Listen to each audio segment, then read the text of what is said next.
दिनांक 1 अप्रैल 2022। जब बदल जाएंगे ये 10 बड़े नियम।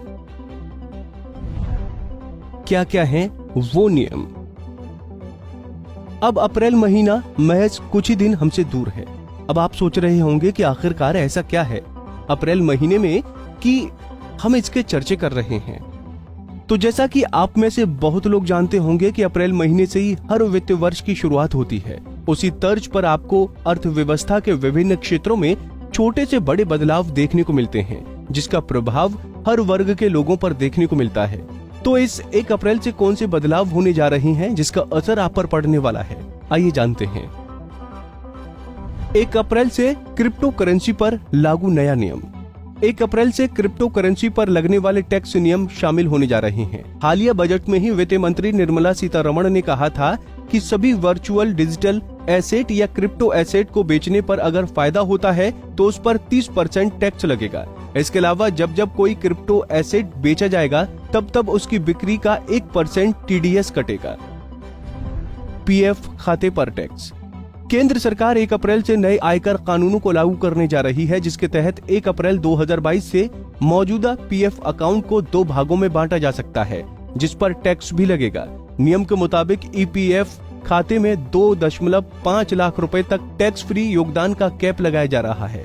अगर इससे ऊपर योगदान किया तो ब्याज आय पर टैक्स लगेगा। वहीं सरकारी कर्मचारियों के GPF में टैक्स फ्री की योगदान की सीमा 5 लाख रुपए सालाना है।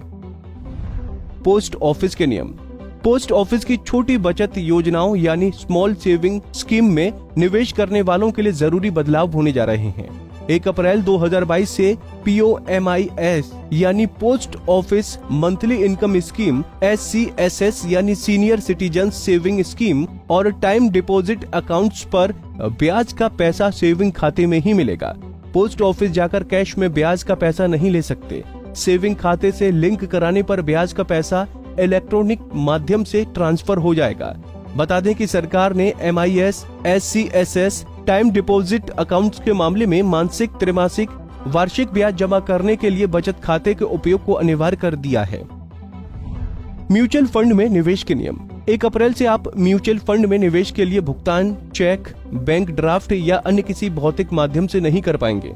दरअसल mutual fund transaction agreement portal MF utility 31 मार्च 2022 से चेक, DD आदि के जरिए भुगतान सुविधा बंद करने जा रहा है।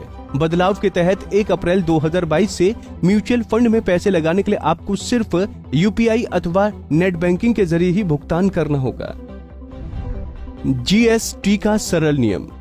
CBSE यानी केंद्रीय अप्रत्यक्ष कर और सीमा शुल्क बोर्ड ने GST के तहत ई-चालान जारी करने के लिए टर्नओवर सीमा को पहले तय सीमा 50 करोड़ रुपए से घटाकर 20 करोड़ रुपए कर दिया है। ये नियम भी 1 अप्रैल 2022 से लागू हो जा रहा है। बढ़ सकते हैं गैस सिलेंडर के दाम। हर महीने की तरह ही अप्रैल के पहले दिन भी गैस सिलेंडर के दाम में बदलाव हो सकता है। इन दिनों पेट्रोल, डीजल और LPG के दाम बढ़ते ही जा रहे हैं। तो ऐसे में संभावना जताई जा रही है कि अप्रैल में एक बार फिर गैस सिलेंडर के दामों में वृद्धि की जा सकती है। दवाओं पर होगा ज्यादा खर्च। पेन किलर, एंटीबायोटिक्स, एंटीवायरस समेत दूसरी दवाओं की कीमतें 1 अप्रैल से बढ़ने वाली हैं।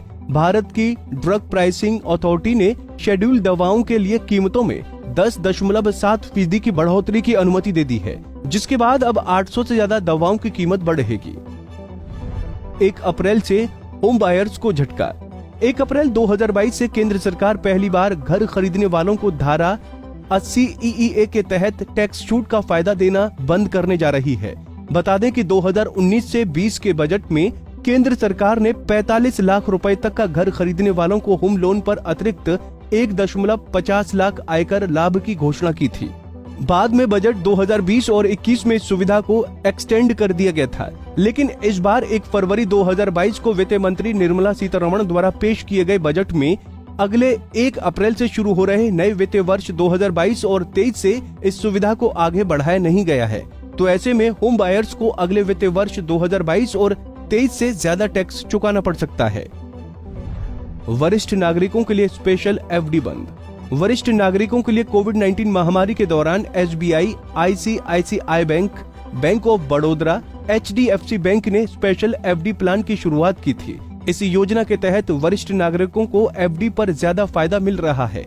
हालांकि अब कुछ बैंक इस योजना को बंद कर सकते हैं। दरअसल वरिष्ठ नागरिकों के लिए 2 साल से चल रही इस स्पेशल स्कीम को HDFC बैंक और बैंक ऑफ बड़ौदा समाप्त कर सकते हैं, क्योंकि इन बैंकों में वरिष्ठ नागरिकों के लिए स्पेशल एफडी प्लान की समय सीमा को विस्तार की घोषणा नहीं की है। ऐसे में माना जा रहा है कि ये 2 बैंक स्पेशल एफडी प्लान को बंद कर सकती हैं। एक्सिस बैंक और PNB के नियमों में बदलाव। 1 अप्रैल 2022 से एक्सिस बैंक के सैलरी या सेविंग अकाउंट पर नियम बदलने जा रहे हैं। बैंक ने बचत खाते में मिनिमम बैलेंस की सीमा 10,000 से बढ़ाकर 12,000 रुपए कर दी है।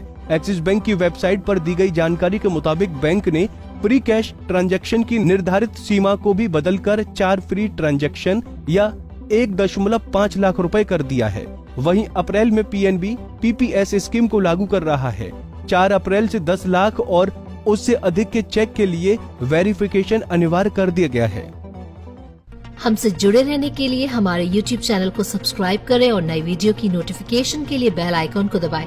अगर आप ये वीडियो Facebook पर देख रहे हैं तो लाइक जरूर करें और ज्यादा से ज्यादा शेयर करें। धन्यवाद।